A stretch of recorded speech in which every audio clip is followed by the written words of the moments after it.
There is a silent phenomenon that happens in the lives of some extremely sensitive women. It is not announced, it is not dramatic, and it is almost never noticed by those around it.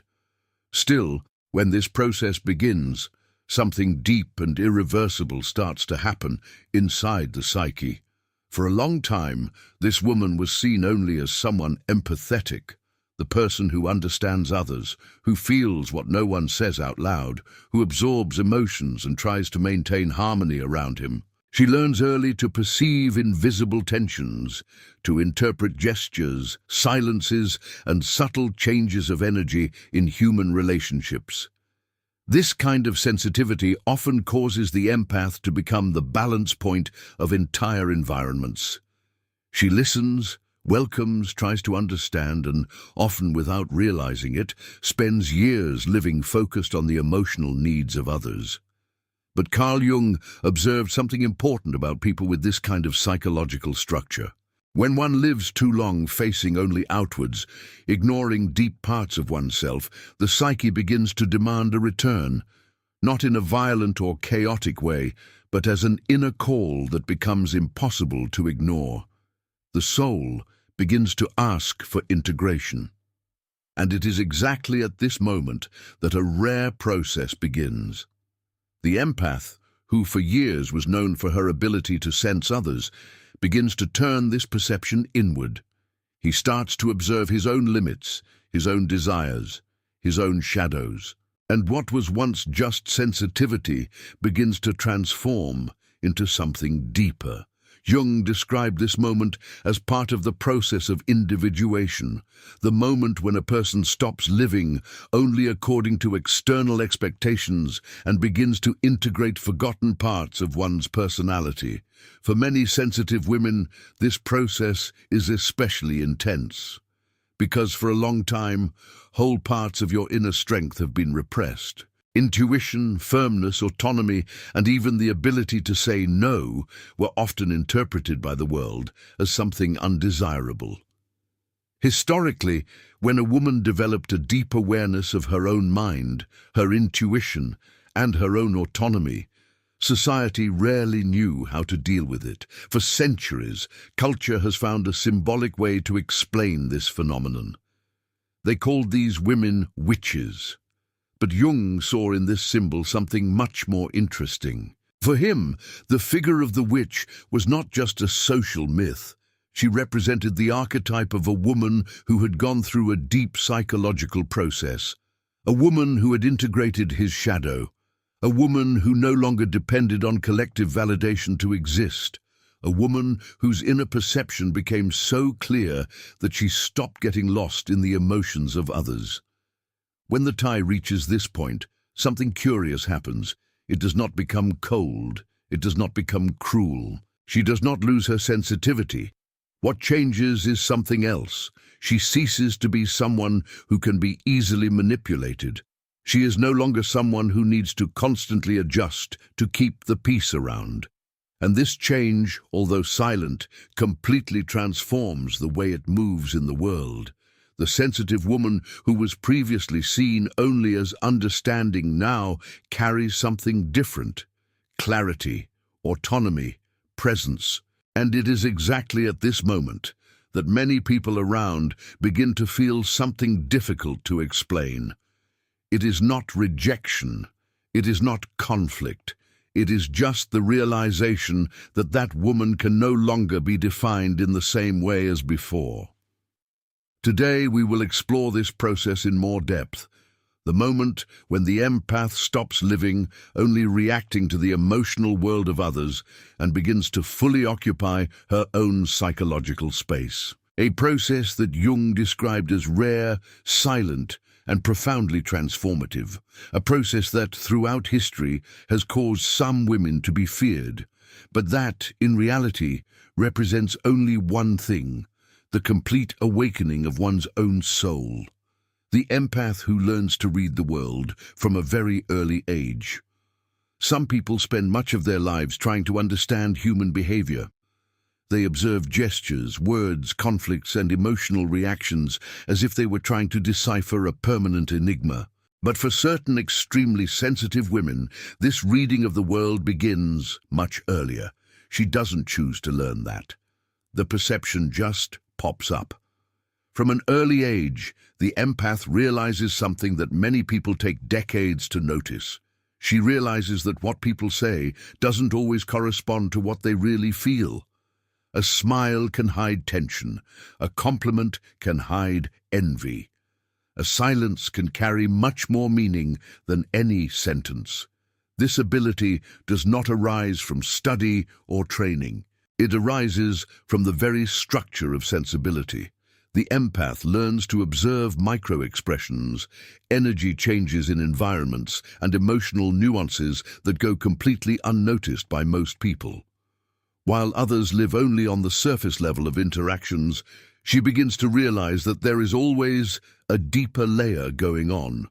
This constant perception transforms the way she positions herself in the world. By perceiving emotions even before they are verbalized, they begin to adapt to the environment to avoid conflicts.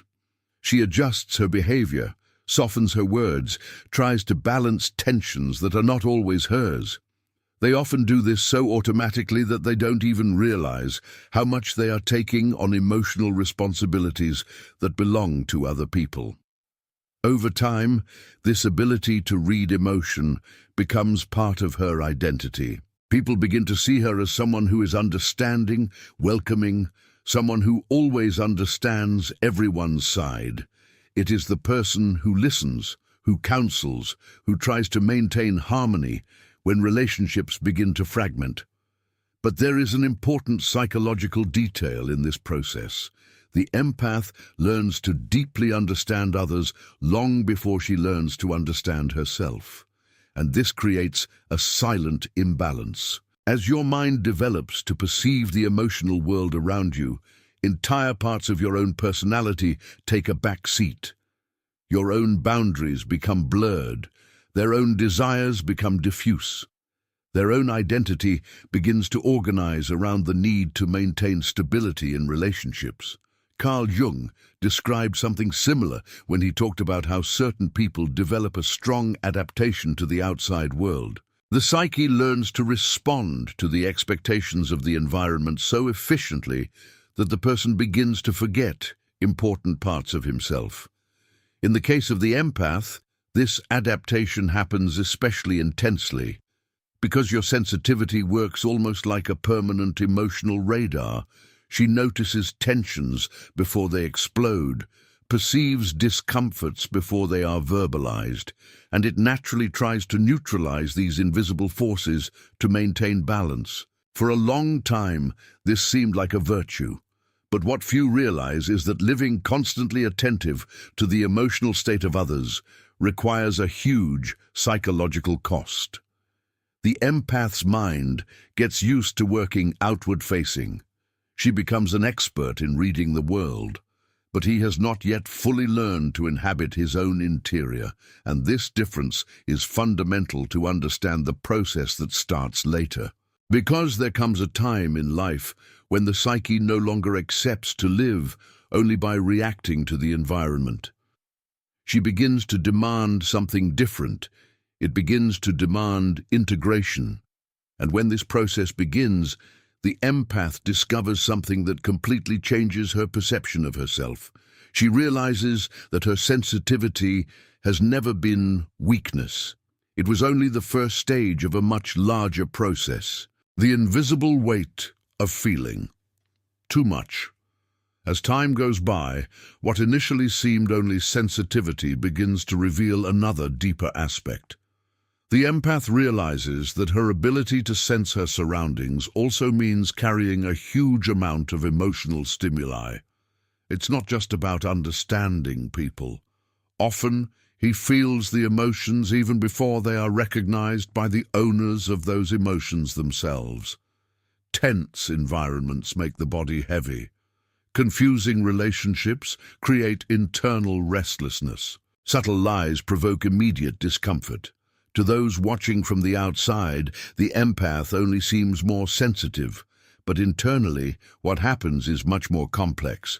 Your mind is constantly processing emotional information that is not spoken directly. This continuous perception creates a kind of silent overload. For years, she has been trying to deal with it as best she can. He learns to rationalize behaviors, to justify attitudes, to find explanations for what he feels in others. But there is a natural limit to this adaptation, because feeling deeply also means noticing patterns that other people prefer to ignore. She notices inconsistencies. He perceives subtle manipulations. He perceives relationships that work based on emotional dependence. And he often continues to try to maintain harmony even so. This is one of the most common paradoxes in the life of an empath. The more she realizes, the more she tries to balance situations that were not created by her. Carl Jung described something similar when he talked about the psyche's tendency to avoid confronting certain aspects of reality.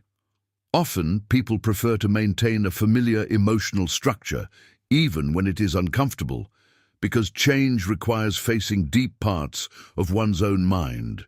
For the empath, this moment arrives gradually. First comes fatigue. Not a simple physical fatigue, but a psychological exhaustion accumulated over years, living in constant emotional adaptation. She begins to realize that she is always absorbing more than she is giving back. It is always understanding more than being understood. And slowly, something begins to change. The empath begins to question the role she has always played. He begins to realize that his sensitivity was often used as a kind of emotional space where other people vented their own confusions. This perception does not generate anger. It generates clarity. Clarity that understanding others does not mean abandoning oneself. Clarity that feeling deeply does not mean accepting any emotional dynamics. Clarity that true empathy cannot exist without awareness of one's own limits. It is at this moment that something important begins to happen in the psyche. The empath begins to turn her perception inward, and this internal movement marks the beginning of a much deeper process than simply learning to say no. It is the beginning of individuation, the moment when the person ceases to exist only as a response to the world and begins to become something of their own. And when this process begins, an inevitable transformation begins to happen.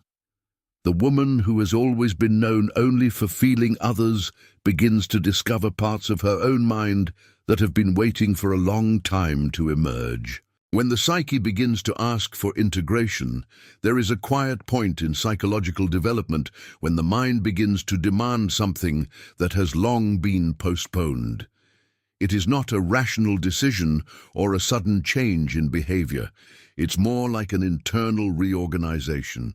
The empath begins to realize that living only by reacting to the emotional world of others is no longer enough to sustain her own inner life. For years, his sensitivity worked as a kind of outward-looking emotional radar. She learned to perceive other people's psychological states with astonishing accuracy. But, as Jung often observed, when consciousness develops excessively outward-looking, important parts of the psyche remain dormant. These parts do not disappear. They just wait for the moment when they can emerge. This moment usually comes after a long period of accumulated experience. Complex relationships, silent frustrations, repeated attempts to maintain emotional balance in unstable environments. Gradually, the mind begins to realize that understanding others does not necessarily mean living according to what others expect. This difference is fundamental. The empath realizes that there is a separation between perceiving people's emotional world and taking responsibility for it. For a long time, this distinction was not clear. Their ability to understand ended up being interpreted as an obligation to maintain harmony, even when it required ignoring their own inner needs. When the psyche begins to ask for integration, this dynamic begins to change, not aggressively, not rebelliously, but gradually and deeply consciously. The empath starts to observe her own reactions more closely. Instead of simply absorbing external emotions, she begins to ask what really belongs to her and what belongs to the other. This type of questioning marks the beginning of a process that Jung called individuation. Individuating yourself does not mean withdrawing from people or becoming indifferent to the world. It means to begin to exist more fully within one's own mind. It means recognizing that personality is not only what we show to others, but also what has long remained hidden. For many empaths, this process reveals something surprising. They realize that their sensitivity has always been accompanied by another equally strong quality: intuition. A profound ability to perceive psychological patterns, hidden intentions, and invisible emotional structures in human relationships. For a long time, this intuition was used only to understand others. Now it begins to be used to understand life itself. The empath starts to notice which environments really strengthen her and which drain her energy. He begins to perceive which relationships are based on genuine exchange and which work only as emotional dependence. This clarity does not arise from a momentary decision. It arises from an internal process that reorganizes the way the mind interprets its own experiences. Gradually, the empath ceases to function only as someone who perceives the world. It begins to occupy its own psychological center. This internal movement creates something new, something that many people around still don't know how to interpret. Because the woman who was previously known only for her capacity to welcome begins to reveal a much more complex inner structure, a framework that includes perception, awareness, and a much firmer psychological presence. This is the moment when the empath begins to approach something that Jung considered essential for the maturity of the personality: the encounter with one's own shadow. The inevitable encounter with the shadow. Few concepts in Carl Jung's psychology are as important as the idea of shadow. For Jung, the shadow represents all the parts of the personality that have not been fully recognized by consciousness. These parts are not necessarily negative. They often include qualities that have been repressed simply because they were not compatible with the image that the person has learned to present to the world. In the case of the empath, this phenomenon takes a very particular form. For much of her life, she was recognized mainly for her sensitivity, understanding, and ability to perceive other people's emotions. These qualities became the basis of their social identity, but any identity built only on one part of the personality inevitably creates another side that remains hidden. That hidden side is the shadow. For many empaths, the shadow contains exactly what has never been fully allowed to emerge: firmness, clear boundaries, emotional autonomy, and, in some cases, an extremely direct perception of human nature. These qualities may seem uncomfortable at first because they contrast with the traditional image of someone who is always understanding and adaptable. But Jung insisted on something important. The shadow does not exist to be denied. It exists to be integrated. Integrating the shadow does not mean becoming aggressive or abandoning one's sensitivity. It means recognizing that human personality is much more complex than a single dominant characteristic. When the empath begins to find her shadow, she realizes something profoundly transformative. She realizes that her ability to sense the world has always been accompanied by an equally strong ability to perceive the truth of situations. This truth is not always comfortable. It reveals repetitive patterns in relationships. It reveals when someone approaches only to unload their own emotional difficulties. It reveals when a seemingly harmonious dynamic actually depends on the silence of one of the parties. For a long time, the empath noticed these signs but chose not to act on them. Not out of naivety, but because his identity was structured around the idea of maintaining emotional balance around him. When the shadow begins to be integrated, this dynamic changes. An empath does not lose her ability to understand others. On the contrary, this ability becomes even more refined. What changes is that she starts to include herself within this equation. She begins to recognize that her own emotional life also has legitimate value and space. This recognition profoundly changes the way she moves in relationships. The empath stops automatically responding to the emotional needs of others and starts to observe situations with a broader perspective. She continues to notice everything that happens around her, but now she has something that was previously dormant: psychological autonomy. This autonomy does not need to be announced. It manifests itself naturally in the way the person positions himself, in the clarity with which he perceives certain situations, and in the tranquility with which he chooses where to invest his own energy. To outsiders, this change may seem subtle, but for those who live this process, the difference is huge. Because at that moment, the empath is no longer just reacting to the emotional world around her. She is finally living from her own inner center. And when that happens, the old identity begins to lose strength. What emerges in its place is something new, something that, throughout history, many cultures have interpreted in a curious way. A woman whose inner perception has become so clear that she has ceased to depend on collective approval to exist. The woman who learns to belong to herself. When the process of integration begins to mature within the psyche, something profoundly transformative happens. The empath realizes that for a long time, she lived according to an emotional dynamic that seemed natural, but which was actually structured around constant adaptation to the environment. This adaptation was useful for many years. She allowed her to understand difficult people, maintain relationships that might not have survived without her sensitivity, and avoid conflicts that could have caused premature breakups. At many points in life, this skill has worked as a legitimate form of emotional intelligence, but at the same time, this adaptation came at a cost. The cost was the gradual distance between the empath and her own inner identity. Carl Jung often described that psychological maturity requires something that many people avoid throughout their lives: the ability to exist according to one's own inner center, even when it alters how we are perceived by others. This movement does not happen overnight.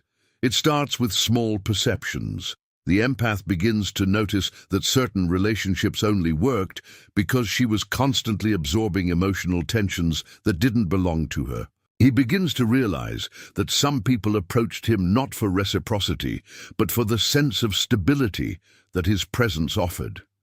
These remarks do not generate resentment. They generate lucidity, and lucidity transforms the way a person moves in the world. Gradually, the empath begins to reorganize her psychic energy. She is still sensitive. She continues to deeply perceive people's emotional states, but now there is an essential difference. She no longer feels the need to solve everything. This change may seem small at first glance, but psychologically it represents a quiet revolution. For the first time, the empath begins to exist without depending on the role it has always played for others. It begins to belong to itself. This belonging does not mean isolation or indifference. In fact, it creates a much more stable kind of emotional presence. When a person stops living in constant adaptation, his mind becomes clearer, calmer, and more aware of his own direction. Decisions are no longer made just to maintain external harmony. They start to reflect an internal coherence. At this moment, many empaths report a curious feeling. It is as if, for the first time, they are really inhabiting their own lives. The surrounding emotional environment continues to exist, but it no longer automatically determines your responses. There is an inner space between what is perceived and what is chosen. This space is psychological freedom. Jung saw this stage as a fundamental advance in the process of individuation. When a person learns to recognize their own internal structure, they stop relying solely on collective expectations to organize their identity. The empath continues to deeply understand others, but now she also understands something equally important. It understands itself. This change completely alters the way she positions herself in relationships. The need to please loses strength. The need to constantly explain your choices disappears, and the fear of not meeting external expectations ceases to occupy the center of the mind. What emerges in place is something much more stable: a quiet presence, a clear perception, an emotional autonomy that does not need to be announced. And interestingly, when a woman achieves this kind of inner balance, the people around her begin to notice something different. It is not hostility, it is not distancing. It is just the feeling that that person can no longer be easily defined or controlled. She remains the same sensitive woman as before, but now that sensitivity exists within a much stronger psychological framework. And throughout history, when a woman developed exactly this kind of inner awareness, society rarely knew how to interpret it. Often, he chose a symbolic name to try to explain this phenomenon, a name that carried fear, fascination, and incomprehension at the same time, that which they always called a witch. Throughout history, the figure of the witch has always aroused ambiguous feelings. In different cultures, she was portrayed as both a threat and a guardian of ancient knowledge. In many cases, this archetype represented something that could not be easily controlled by social structures. Carl Jung observed that myths and cultural symbols often reflect deep psychological processes. The figure of the witch did not emerge only as a folkloric narrative. It also expresses an archetype linked to female autonomy, intuition, and the integration of hidden aspects of the psyche.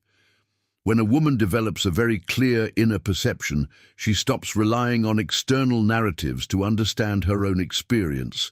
He trusts more in what he perceives internally than in the expectations imposed by the surrounding environment. This type of awareness has always caused discomfort in social contexts where predictability was valued above authenticity. Historically, women who demonstrated keen intuition, psychological independence, or the ability to question established social structures were often seen as threats, not because they were dangerous, but because they were difficult to fit within the traditional categories. The empath that goes through the process of individuation described by Jung ends up approaching exactly this symbolic archetype. She is still sensitive, but her sensitivity is now accompanied by awareness. It is still intuitive, but its intuition is integrated with psychological clarity. She continues to perceive others deeply, but she no longer abandons herself in the process. This combination creates a very particular presence. The awakened empath does not need to prove her strength. Her inner security manifests itself naturally in the way she observes the world, in the way she responds to situations, and in the tranquility with which she occupies her own space. She understands human emotions, but she does not lose herself in them. He understands conflicts, but he does not need to participate in all of them. He understands social expectations, but does not organize his identity exclusively around them. This psychological autonomy represents exactly what Jung considered the central goal of personality development: to become a whole individual. When this stage is reached, the person is no longer torn between what they feel and what they believe they should feel. The different parts of the personality begin to function in an integrated manner. Sensitivity and firmness begin to coexist. Intuition and rational clarity start to complement each other. Empathy and boundaries come to exist within the same psychological framework. This integration creates something rare: a balanced mind, a conscience that does not depend on constant validation, a presence that inspires respect, not by imposition, but by the internal coherence it transmits. Throughout history, women who reached this kind of psychological maturity were often viewed with a mixture of awe and awe, not because they represented real danger, but because their autonomy revealed something that not everyone was ready to face: the possibility of existing outside of collective expectations. Today, with the advancement of depth psychology, it is possible to understand this phenomenon more clearly. The so-called witch was not necessarily a supernatural figure. She symbolically represented a woman who had gone through a complete psychological process, a woman who had integrated his shadow, a woman who had learned to trust her own perception, a woman who had ceased to live only reacting to the world. When the empath reaches this point, her sensitivity is no longer just an emotional trait. It becomes part of a larger consciousness, a consciousness that observes, understands, and chooses. And it is exactly at this moment that something curious happens. The woman who for a long time was known only for feeling others comes to represent something different. She becomes someone who has finally understood herself. And when this happens, what once seemed only fragility reveals its true nature. It was never weakness. It was just the beginning of a much larger transformation, a silent transformation, but completely irreversible.